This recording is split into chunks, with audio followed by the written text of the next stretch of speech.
Astaghfirullahalazim. Allahu Akbar. Macam-macam lah jadi dalam dunia ya. Okey, ni berlaku dekat US 6 hari bulan Mac.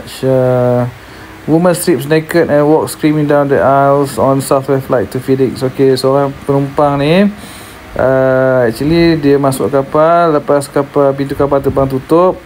Dia start jadi tak betul lah. Dia jadi tak betul, dia berlari pergi ke depan ke depan ni, dekat pintu depan tu.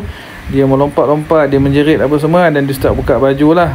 Dan dia tak pakai baju apa-apa dah lah. Lepas tu betul duduk berjalan lah dekat aisle tu ni lah, laluan dekat tengah penumpang ni kan, antara seat yang belah kanan dengan belah kiri ni, dia duduk berjalan lah. Tak pakai baju. Lepas tu disebabkan oleh tindakan dia tu, and then flight ni berpatah balik ke terminal, dan perempuan ni ditahan. Ditahan dan dibawa kepada hospital sakit jiwa lah. Dikuatiri memang dia ada masalah mental lah, Minah ni lah. Aduh, macam-macam akhir-akhir zaman ni macam-macam benda yang berlaku lah. Dan according daripada berita yang ada saya baca, kes macam ni kita panggil dia unruly, kita panggil dia disruptive passenger or unruly passenger lah. Sama lah tu maksud dia tu. Maknanya penumpang yang bertindak di luar tabi'i, di luar kawalan sikit lah, di luar minda akal yang normal ni. Jadi actually dalam tahun 2000, sejak selepas daripada pandemik COVID tu, tahun 2021 kes paling banyak dilaporkan, dan sekarang ni pun masih tinggi lah kes-kes passenger yang unruly ni yang tak apa nak betul ni lah. Sebelum ni kita pernah dengar kes tendang kursi lah, tarik rambut lah, macam-macam kes lah. Tak nak pakai seat belt lah. So sejak kebelakangan ni banyak kes actually banyak kes yang berlaku, bukan saja di luar negara, actually di dalam negara pun ada, cuma tak tak diviralkan lah. Sebenarnya ada je banyak kes. Jadinya itulah manusia sekarang ni memang itulah, tak ada ketenangan dalam jiwa kan, hati kosong, dia jadi tak betul. Tapi kita tak ada nak cakap lah kan, masalah manusia ni, kita kadang kita nampak muka tenang, muka senyum je kan, tapi dalam hati, dalam jiwa dia kita tak tahu kan macam mana actually yang difikirkan, apa actually masalah jiwa, masalah yang dia orang hadapi lah kan. Jadi itulah, kita nak terus judge tak boleh lah ya, sebab benda ni sangat subjektif. Kita tak boleh nak tuduh orang sembarangan. Mungkin benda ni tak berlaku kat kita boleh cakap lah kan. So mungkin one day kalau kita dah kena sendiri, barulah kita faham keadaan sebenar. Jadi itulah, benda macam ni saya takkan komen lebih-lebih sangat, because yalah, ini masalah personal. Masalah personal yang memang di luar daripada jangkaan dan bidang kita untuk menilai lah.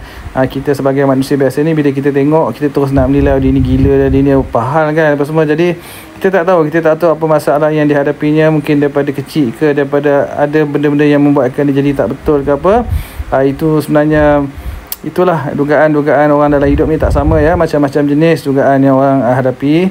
Jadi itulah, kita banyak sangat dengar kes-kes yang unruly passenger, yang mabuk lah, yang pergi boleh tikam family lah, macam-macam. Jadi itulah, ketenangan jiwa tak ada. Sejak daripada COVID tu, saya tak nak komen pasal vaksin, lepas tu itu bukan bidang saya ya. Saya tak nak cakap pasal benda tu. Cuma actually ni pada pandangan saya lah, kita harus kembali kepada Yang Maha Esa lah. Yang Maha Esa, kita terus harus berdoa, kita terus harus tak kisahlah agama apa sekalipun kena terus bermeditasi beriman. Kita kena ingat kepada Tuhan janganlah sebab memang betul zaman sekarang ni zaman yang mencabar, zaman yang berduga, keimanan macam-macam lah. Semua banyak orang kata sekarang ni zaman fitnah lah, silap sikit, orang dah viralkan apa semua, dan orang sekarang ni sibuk salah sikit terus nak post kan, tanpa usul periksa, tanpa mengetahui kejadian sebenar, apa punca dia, apa semua tak tahu, terus nak post, kononnya nak viralkan, nak famous lah. Tak perlulah macam tu ya. Kalau kita tak sure, kita tak pasti, kita jangan cerita, kita jangan cakap, kita jangan komen pun. Dan kalau ternampak apa-apa macam video pelik-pelik pun, jangan terus nak judge, kita tak tahu cerita sebenar ya. Itulah sikit nasihat Abang Kapten kepada korang dan kepada diri Abang Kapten sendirilah. Kita ni manusia biasa, kita banyak kelemahan. Jangan terus menghukum, jangan terus judge apa semualah, bawa tenang. Jadi kita actually jaga iman kita, jaga diri kita dululah, jaga keluarga kita apa semua, sebelum kita nak menilai orang apa semualah. Itulah sikit Abang Kapten Malaysia. Assalamualaikum, bye bye.